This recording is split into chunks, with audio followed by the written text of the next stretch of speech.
Right. తిరుపతిలో ఏంపురంలో దారుణం చోటు చేసుకుంది. 3 ఏళ్ల చిన్నారిపై లైంగిక దాడి చేశారు. సో ఇదే అంశానికి సంబంధించి మాజీ మంత్రి రోజా మీడియాతో మాట్లాడుతున్నారు. లైవ్ ద్వారా చూద్దాం. ఒక 3.5 సంవత్సరాల చిన్న బిడ్డని సుశాంత్ అనేవాడు తాగి ఎంత ఘోరంగా రేప్ చేసి ఆ అమ్మాయిని చంపేసి పూర్తి చేశాడో వింటుంటే మనకే కడుపు తరుక్కుపోతుంటే ఆ తల్లిదండ్రుల బాధ వర్ణనాతీతం. మీరే చూడండి, ప్రతి ఒక్కరూ వాళ్ళకి బిడ్డలు పుట్టాలని భగవంతుడిని ప్రార్థించి ఎన్నో పూజలు నోములు చేసి బిడ్డల్ని కంటే ఆ బిడ్డల్ని ఇలా కిరాతకులు చంపేసి పూడ్చిపెట్టేస్తుంటే ఆ తల్లిదండ్రులకి ఎంత బాధగా ఉంటుందో ఒకసారి ఆలోచించండి. బిడ్డ అంటే ఎవరి బిడ్డ అయినా బిడ్డే కదా. ఈరోజు వాళ్ళ అమ్మ చెప్తోంది, ఆ బిడ్డ శవం చూస్తే చెస్ట్ దగ్గర, భుజాల దగ్గర, ఇంకెక్కడెక్కడో కొరికి అమ్మాయిని నాశనం చేసి అమ్మాయిని చంపేసి మళ్ళీ ఏమీ తెలియనట్టు ఏ విధంగా వాళ్ళ దగ్గరికే వచ్చి నించొని ఉన్నాడంట. ఈ ధైర్యం ఎక్కడి నుంచి వస్తుంది? ఇది ఈ ప్రభుత్వ చేతగానితరం ఫెయిల్యూర్ వల్ల నేరస్తులకు వస్తున్న ధైర్యం కాదా అని నేను అడుగుతున్నా. 4 నెలల్లో దాదాపుగా 100 మంది పైన ఈరోజు అత్యాచారాలు కానీ, హత్యలు కానీ, తగలబెట్టడాలు కానీ, నరికి ముక్కలు చేయటం కానీ, పూర్తి చేయటం కానీ, బ్రెయిన్ డెడ్ చేయటం కానీ ఏ రాష్ట్రంలో అయినా జరుగుతుందా? ఒక్క ఆంధ్రప్రదేశ్లో తప్ప. దీనికి చంద్రబాబు నాయుడు సిగ్గుపడాలి, హోంమంత్రి అనిత సిగ్గుపడాలి, డిప్యూటీ సీఎం పవన్ కళ్యాణ్ గారు సిగ్గుపడాలని కూడా ఈ సందర్భంగా తెలియజేసుకుంటున్నా. ఎన్నిక ముందు మీరు చెప్పిన మాటలేంటి, ఈరోజు చేస్తున్న పనులేంటి? ఆడవాళ్ళకి ఒక చిన్న కష్టం వచ్చినా కూడా తొక్కి నార తీస్తా అన్నారు పవన్ కళ్యాణ్ గారు. ఎంతమంది నార తీశారయ్యా? దాదాపుగా 100 మంది ఆడబిడ్డలు ఈరోజు చనిపోయారు. ఎంతమంది తొక్కి నార తీసావు? ఇదే అనిత ఏ విధంగా మాట్లాడుతుందో మీ అందరికీ తెలుసు. మరి ఈరోజు హోంమంత్రిగా నువ్వు ఎందుకు ఫెయిల్యూర్ అవుతున్నావు? ఎందుకు నేరస్తులకి భయాన్ని కల్పించలేకపోతున్నావు? ఎందుకు ఇలాంటి అఘాయిత్యాలు ఆడపిల్ల మీద జరగకుండా ఎందుకు ఆపలేకపోతున్నావు? నీ చేతిలో అధికారం ఉండని కూడా ప్రశ్నిస్తున్నాం. ఇక చంద్రబాబు నాయుడు విషయానికి వస్తే ఆయనకి కూతురు లేదు, కోడలు కొడుకుని కంటే అత్త సంతోషించదా అని చెప్పి ఆడపిల్ల పుట్టుకనే అవమానించిన వ్యక్తి ఈరోజు ఆయన జిల్లాలో రెండోది. ఆల్రెడీ పుంగనూరులో ఒక 7 ఏళ్ల అమ్మాయిని దారుణంగా చంపేస్తే దిక్కు లేకుండా పోయింది. ఈరోజు ఏంపురంలో తాగి మందు మత్తులో ఈ విధంగా చేస్తున్నారు అంటే ఈరోజు షాపులు ఇబ్బడి ముబ్బడిగా ఇచ్చి ఏ విధంగా బెల్ట్ షాపులు ఎక్కడ పడితే అక్కడ పెట్టి ప్రతివాడు తాగి గంజా కానీ మందు కానీ తాగి ఎట్లా ఆడపిల్లల్ని రేప్ చేస్తున్నారు, చంపేస్తున్నారో చూడండి. ఇప్పటికైనా ఈ ప్రభుత్వం ఈ మద్యం షాపుల్ని తగ్గించాలి, బెల్ట్ షాపులు ఎత్తేయాలి, వీటి మీద ఒక కంట్రోల్ అనేది ఉండాలి. ఈరోజు చంపిన సుశాంత్ కూడా మత్తులో ఉన్నాడు, మత్తులో ఉన్నాడు, గంజాయి తాగి. అంటే ఈరోజు రాష్ట్రం అంతా గంజా కానీ లిక్కర్ కానీ విచ్చలవిడిగా ఎలా దొరుకుతుందో ఒకసారి మీరు అందరూ గమనించండి. ఈరోజు చంద్రబాబు నాయుడు ఈ రాష్ట్ర ప్రభుత్వం ముమ్మాటికి ఫెయిల్యూర్ అయింది. మేము పట్టేసుకున్నాం కదా నేరస్తుడిని అంటున్నారు. ఎప్పుడు పట్టుకున్నారు? 4 నెలల్లో 100 మందిని చంపేసి తగలబెట్టేసి నరికేస్తే ఈరోజు మీరు పట్టుకున్నాను అంటే అసలు నేరస్తుడికి ఆ ధైర్యం ఎక్కడి నుంచి వచ్చింది? ఒక 3.5 సంవత్సరాల బిడ్డని కొరికి రేప్ చేసి చంపేసి పూడ్చిపెట్టేసి నార్మల్గా తిరుగుతున్నాడు అంటే అది కూడా వాళ్ళ పిన్నమ్మ, వాళ్ళ అమ్మమ్మ వాళ్ళు వాడిని పట్టుకొని పోలీసులకు చెప్పారు. ఇంతకన్నా సిగ్గుచేటు ఇంకేమైనా ఉందా? పోలీసులు కంప్లైంట్ ఇస్తే వాళ్ళు పట్టుకోలేకపోయారు. మళ్ళీ పొద్దున్నే వచ్చి ప్రెస్ మీట్లు పెట్టేసి మేము కఠినంగా శిక్షిస్తామని పోలీసు వాళ్ళు చెప్తా ఉంటే నవ్వుకుంటున్నారు జనాలు. ఎందుకంటే ఈరోజు చంద్రబాబు నాయుడు ఉన్న జిల్లాలో ఈ విధంగా చిన్న బిడ్డలు చంపేస్తున్నారు. పవన్ కళ్యాణ్ కాన్స్టిట్యున్సీ పిఠాపురంలో 16 ఏళ్ల అమ్మాయికి మందు గంజా పెట్టి ఎలా తెలుగుదేశం పార్టీ నాయకుడు చంపేశాడో క్లియర్గా అన్ని పత్రికలు టీవీల్లో వస్తే కూడా ఈ రోజుకి ఆ కుటుంబాన్ని పవన్ కళ్యాణ్ గారు పరామర్శించలేదు.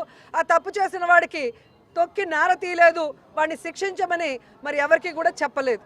అలాగే హిందూపురంలో అత్తాకోడల్ని రేప్ చేస్తే ఇంతవరకు మరి బాలకృష్ణ గారు వాళ్ళని పరామర్శించలేదు, వాళ్ళకి అండగా నిలబడతానన్న ఒక హామీ ఇవ్వలేదు.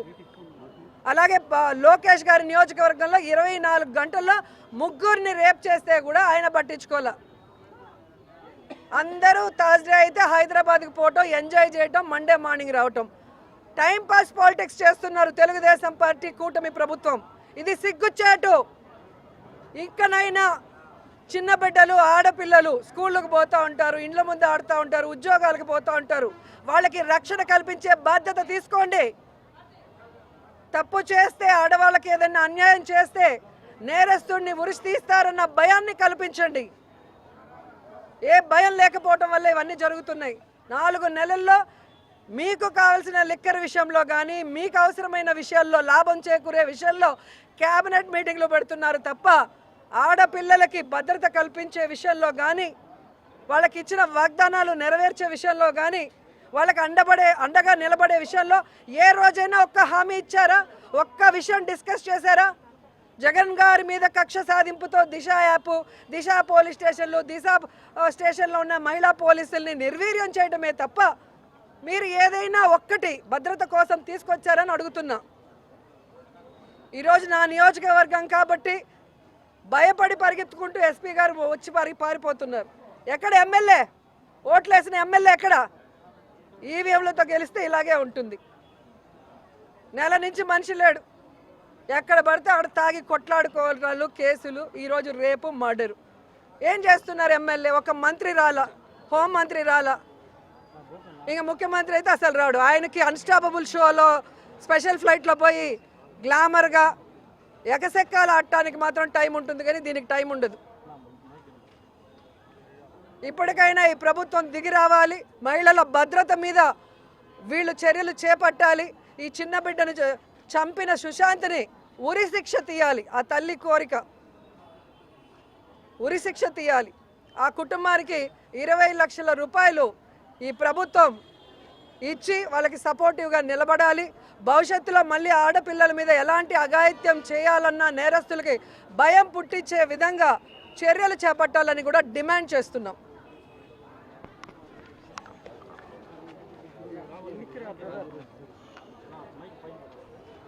తెలుగుదేశం పార్టీ వచ్చిన తర్వాత అధికారంలోకి ప్రత్యర్థి వైఎస్ఆర్ కాంగ్రెస్ పార్టీ కార్యకర్తల మీద, ప్రజల మీద విచ్చలవిడిగా దాడులు, హత్యలు జరుగుతున్నా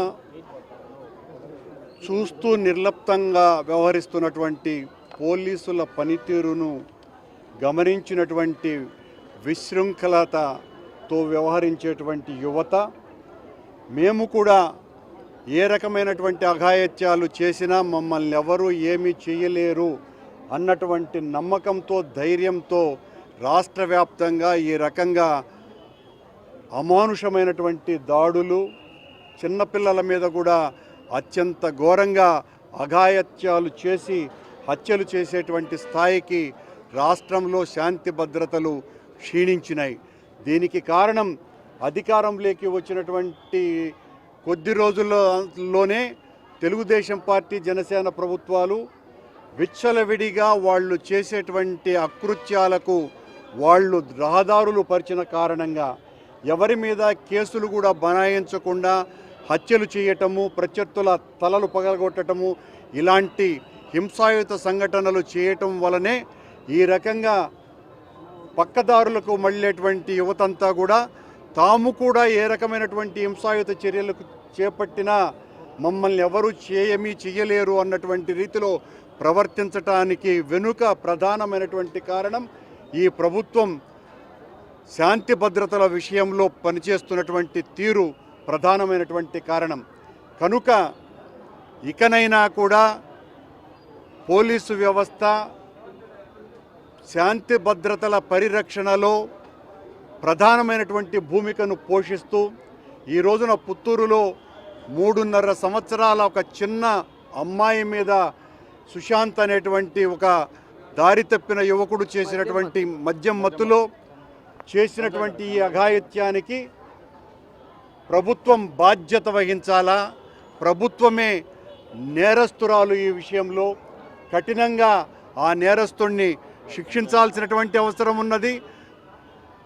చనిపోయినటువంటి తల్లిదండ్రులకు ఎక్స్గ్రేషియో రోజా గారు చెప్పినట్టుగా కనీసం 20 లక్షలు ప్రకటించాల్సినటువంటి అవసరం ఉన్నది.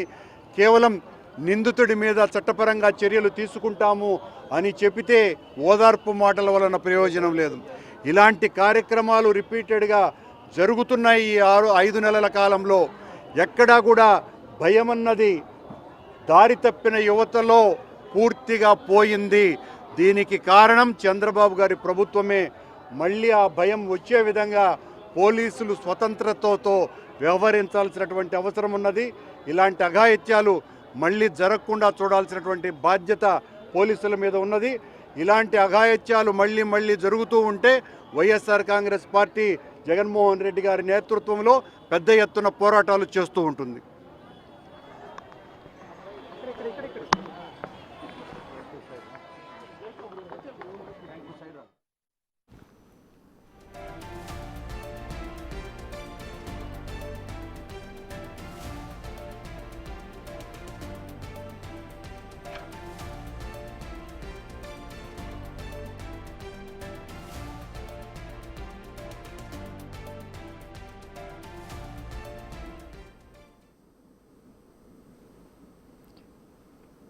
రైట్. తిరుపతి జిల్లా ఏంపురంలో జరిగిన దారుణానికి సంబంధించి ఇప్పటివరకు మంత్రి రోజా మాట్లాడారు.